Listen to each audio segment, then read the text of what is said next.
Super primate 9ನಲ್ಲಿ ಇವತ್ತಿನ ಇಡೀ ದಿವಸದ ಪ್ರಮುಖ ಸುದ್ದಿಗಳನ್ನು ನಿಮಗೆ ವಿಶೇಷ ವರದಿಗಳನ್ನು ನಿಮಗೆ ತೋರಿಸ್ತೀನಿ. ಅದಕ್ಕೂ ಮೊದಲು ರಾಜ್ಯ, ದೇಶ ಹಾಗೂ ವಿದೇಶಗಳಲ್ಲಿ ನಡೆದ ಪ್ರಮುಖ ಸುದ್ದಿಗಳನ್ನು ಟಾಪ್ 18ನಲ್ಲಿ ತೋರಿಸ್ತೀನಿ. ಬೆಂಗಳೂರು ಹಾಲು ಒಕ್ಕೂಟದ ನೂತನ ಅಧ್ಯಕ್ಷರಾಗಿ ಕಾಂಗ್ರೆಸ್ನ ಮಾಜಿ ಸಂಸದ ಡಿಕೆ ಸುರೇಶ್ ಅವಿರೋಧ ಆಯ್ಕೆಯಾಗಿದ್ದಾರೆ. ಒಕ್ಕೂಟದ ಸದಸ್ಯರು ಹಾಗೂ ಚುನಾಯಿತರಿಂದ ಆಯ್ಕೆ ಮಾಡಲಾಗಿದ್ದು, ಬೆಂಬಲಿಗರು ಸಿಹಿ ಹಂಚಿ ಸಂಭ್ರಮಿಸಿದ್ದಾರೆ. ಅಧ್ಯಕ್ಷರಾಗಿ ಆಯ್ಕೆಯಾದ ಬಳಿಕ ಡಿಕೆ ಸುರೇಶ್ ಪ್ರತಿಕ್ರಿಯೆಯನ್ನು ನೀಡಿದ್ದು, ರೈತರು, ಸೊಸೈಟಿಯವರು ನನ್ನ ಮೇಲೆ ನಂಬಿಕೆ ಇಟ್ಟಿದ್ದಾರೆ, ರೈತರು ನನ್ನ ಮೇಲಿಟ್ಟಿರುವ ಭರವಸೆಯನ್ನು ಉಳಿಸಿಕೊಳ್ತೇನೆ ಅಂತ ಹೇಳಿದರು. ಬಳ್ಳಾರಿ ಹಾಲು ಒಕ್ಕೂಟದ ಚುನಾವಣೆ ವಿಳಂಬ ಆಗ್ತಾ ಇದೆ. ಇದರ ಹಿಂದೆ ಸಚಿವ ಕೆಎನ್ ರಾಜಣ್ಣನವರ ಕೈವಾಡ ಇದೆ ಅಂತ ಕೆಎಂಎಫ್ ಅಧ್ಯಕ್ಷ ಭೀಮಾನಾಯ್ಕ ಆರೋಪ ಮಾಡಿದ್ದಾರೆ. ಸಿಎಂ ಸಿದ್ದರಾಮಯ್ಯನವರಿಗೂ ರಾಜಣ್ಣನವರ ಮೇಲೆ ದೂರು ಸಲ್ಲಿಸಿದ್ದಾರೆ. ಭೀಮಾನಾಯ್ಕ ಆರೋಪವನ್ನು ತಳ್ಳಿ ಹಾಕಿರುವ ಸಚಿವ ರಾಜಣ್ಣ, ನನ್ನದೇನೂ ಪಾತ್ರ ಇಲ್ಲ, ಪ್ರಕರಣ ಕೋರ್ಟ್ನಲ್ಲಿದೆ, ಹೀಗಾಗಿ ಚುನಾವಣೆ ವಿಳಂಬ ಆಗಿದೆ ಅಂತ ಹೇಳಿದರು. ಬಿಡದಿಯ ಕೇತಗಾನಹಳ್ಳಿ ಬಳಿ ಸರ್ಕಾರಿ ಭೂಮಿ ಒತ್ತುವರಿ ಪ್ರಕರಣದಲ್ಲಿ ಕೇಂದ್ರ ಸಚಿವ ಎಚ್.ಡಿ. ಕುಮಾರಸ್ವಾಮಿ ಅವರಿಗೆ ದೊಡ್ಡ ರಿಲೀಫ್ ಸಿಕ್ಕಿದೆ. ರಾಜ್ಯ ಸರ್ಕಾರ ರಚಿಸಿದ್ದ ಎಸ್ಐಟಿಗೆ ಹೈಕೋರ್ಟ್ ಮಧ್ಯಂತರ ತಡೆ ನೀಡಿದೆ. ಅಧಿಸೂಚನೆ ಇಲ್ಲದೆ ಎಸ್ಐಟಿ ರಚನೆ ಕಾನೂನು ಬಾಹಿರ ಅಂತ ಎಚ್ಡಿಕೆ ಪರ ವಕೀಲರಾದ ಉದಯ್ ಹೊಳ್ಳ, ಎವಿ ನಿಶಾಂತ್ ವಾದ ಮಂಡಿಸಿದರು. ಬೆಂಗಳೂರಿನ ಕಾಲ್ತುಳಿತ ದುರ್ಘಟನೆಯಿಂದ ಎಚ್ಚೆತ್ತಿರುವ ರಾಜ್ಯ ಸರ್ಕಾರ ಜನಸಂದಣಿ ನಿಯಂತ್ರಣ ಮಸೂದೆ ಜಾರಿಗೆ ತರಲು ಮುಂದಾಗಿದೆ. ಈ ಕುರಿತು ಮುಂದಿನ ಸಚಿವ ಸಂಪುಟ ಸಭೆಯಲ್ಲಿ ನಿರ್ಣಯ ಕೈಗೊಳ್ಳುವ ಸಾಧ್ಯತೆ ಇದೆ. ಅಂದುಕೊಂಡಂತೆ ಕಾನೂನು ಜಾರಿಯಾಗಿ ಅದನ್ನು ಉಲ್ಲಂಘಿಸಿದರೆ 3 ವರ್ಷದವರೆಗೆ ಜೈಲು ಶಿಕ್ಷೆ ಮತ್ತು 50,000 ರೂಪಾಯಿವರೆಗೆ ದಂಡ ಸೇರಿದಂತೆ ಕಠಿಣ ಶಿಕ್ಷೆಗಳನ್ನು ವಿಧಿಸುವಂತಹದ್ದನ್ನು ಕರಡಿನಲ್ಲಿ ಪ್ರಸ್ತಾಪಿಸಲಾಗಿದೆ.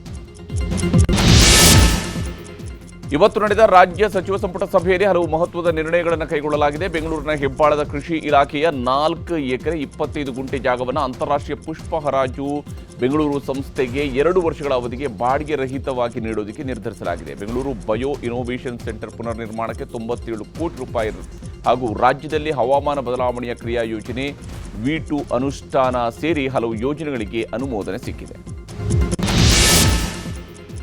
ಆಗಸ್ಟ್ 11ರಿಂದ ಕರ್ನಾಟಕ ವಿಧಾನಮಂಡಲದ ಮುಂಗಾರು ಅಧಿವೇಶನ ಶುರುವಾಗಲಿದೆ. 2 ವಾರಗಳ ಕಾಲ ನಡೆಯಲಿರುವ ಅಧಿವೇಶನದಲ್ಲಿ ಆರ್ಸಿಬಿ ವಿಜಯೋತ್ಸವದ ವೇಳೆ ನಡೆದ ಕಾಲ್ತುಳಿತ, ಮಂಗಳೂರು ಕೋಮುಗಲಭೆ, ಮರು ಜಾತಿ ಗಣತಿ ಹಾಗೆಯೇ ಅಲ್ಪಸಂಖ್ಯಾತರಿಗೆ ಹೆಚ್ಚಿಸಿರುವಂತಹ ಮೀಸಲಾತಿ ವಿಚಾರಗಳು ಚರ್ಚೆಗೆ ಬರುವ ನಿರೀಕ್ಷೆ ಇದೆ. ಬಿಜೆಪಿಯಲ್ಲಿ ಅಸಮಾಧಾನ ವಿಚಾರವಾಗಿ ಕೇಂದ್ರ ಸಚಿವ ಪ್ರಹ್ಲಾದ್ ಜೋಶಿ ಜೊತೆಗೆ ಭಿನ್ನರು ಸಭೆ ನಡೆಸಿದರು. ಭಿನ್ನರ ಕಡೆಯಿಂದ ಮಾಜಿ ಸಂಸದ ಜಿಎಂ ಸಿದ್ದೇಶ್ವರ ಹಾಗೆಯೇ ಶಾಸಕ ಬಿಪಿ ಹರೀಶ್ ಈ ಸಭೆಯಲ್ಲಿ ಭಾಗಿಯಾಗಿದ್ದರು. ಮುನಿಸು ಬಿಟ್ಟು ಪಕ್ಷದ ನಾಯಕತ್ವಕ್ಕೆ ಸಹಕಾರ ಕೊಡಬೇಕು ಅಂತ ಜೋಶಿ ಹೈಕಮಾಂಡ್ನ ಸಂದೇಶವನ್ನು ಈ ರೆಬೆಲ್ ನಾಯಕರುಗಳಿಗೆ ನೀಡಿದ್ದಾರೆ. ಆದರೆ ರೆಬೆಲ್ಸ್ ಮಾತ್ರ ವಿಜೇಂದ್ರ ಬದಲಾವಣೆ ಆಗುವವರೆಗೂ ಕೂಡ ನಮ್ಮ ಹೋರಾಟ ಬಿಡಲ್ಲ ಅಂತ ಹೇಳಿದ್ದಾರೆ.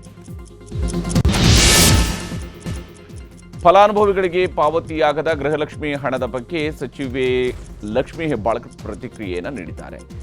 ಏಪ್ರಿಲ್ ತಿಂಗಳ ಗೃಹಲಕ್ಷ್ಮಿ ಹಣ ಕ್ಲಿಯರ್ ಆಗಿದೆ. ಮೇ, ಜೂನ್ನದು ಹಣ ಬಿಡುಗಡೆ ಮಾಡಬೇಕು. 1-2 ವಾರ ತಡ ಆಗಿದೆ. ಸದ್ಯದಲ್ಲೇ ಬಾಕಿ ಉಳಿದಿರುವಂತಹ ಗೃಹಲಕ್ಷ್ಮಿ ಹಣವನ್ನು ಬಿಡುಗಡೆ ಮಾಡ್ತೀವಿ ಅಂತ ಹೇಳಿದರು.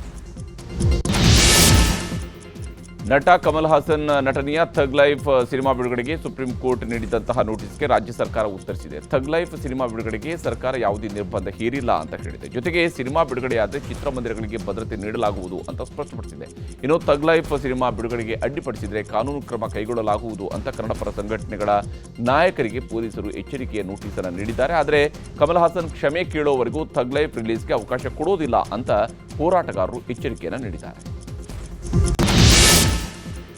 ಕೋರ್ಟ್ ಆದೇಶದಂತೆ ರಾಜ್ಯದಲ್ಲಿ ಬೈಕ್ ಟ್ಯಾಕ್ಸಿ ನಿಷೇಧಿಸಲಾಗಿದೆ. ಇದನ್ನೇ ಬಂಡವಾಳ ಮಾಡಿಕೊಂಡಿರುವ ಖಾಸಗಿ ಅಗ್ರಿಗೇಟರ್ ಕಂಪನಿಗಳು ದುಪ್ಪಟ್ಟು ಹಣ ವಸೂಲಿ ಮಾಡೋದಕ್ಕೆ ಮುಂದಾಗಿವೆ. ಈ ಬಗ್ಗೆ ಸಾರಿಗೆ ಸಚಿವರನ್ನು ಕೇಳಿದರೆ ಪ್ರಕರಣ ಕೋರ್ಟ್ನಲ್ಲಿದ್ದು ಸರ್ಕಾರ ಮಧ್ಯಪ್ರವೇಶ ಮಾಡುವುದಿಲ್ಲ ಅಂತ ಹೇಳಿದ್ದಾರೆ. ಪ್ರತಿ ವರ್ಷ 10 ದಿನಗಳ ಕಾಲ ನಡೆಯುವಂತಹ ವಿಶ್ವವಿಖ್ಯಾತ ಮೈಸೂರು ದಸರಾ ಈ ಬಾರಿ 11 ದಿನಗಳ ಕಾಲ ನಡೆಯಲಿದೆ. ಸೆಪ್ಟೆಂಬರ್ 22ರಿಂದ ಅಕ್ಟೋಬರ್ 2ರವರೆಗೆ ದಸರಾ ಉತ್ಸವ ನಡೆಯಲಿದೆ. ಸೆಪ್ಟೆಂಬರ್ 26, 27ರಂದು 2 ದಿನ ಪಂಚಮಿ ತಿಥಿ ಇರೋದ್ರಿಂದಾಗಿ ಈ ಬಾರಿ 11ನೇ ದಿನಕ್ಕೆ ವಿಜಯದಶಮಿ ಆಚರಣೆ ಮಾಡುವಂತಹ ನಿರ್ಧಾರ ಮಾಡಲಾಗಿದೆ.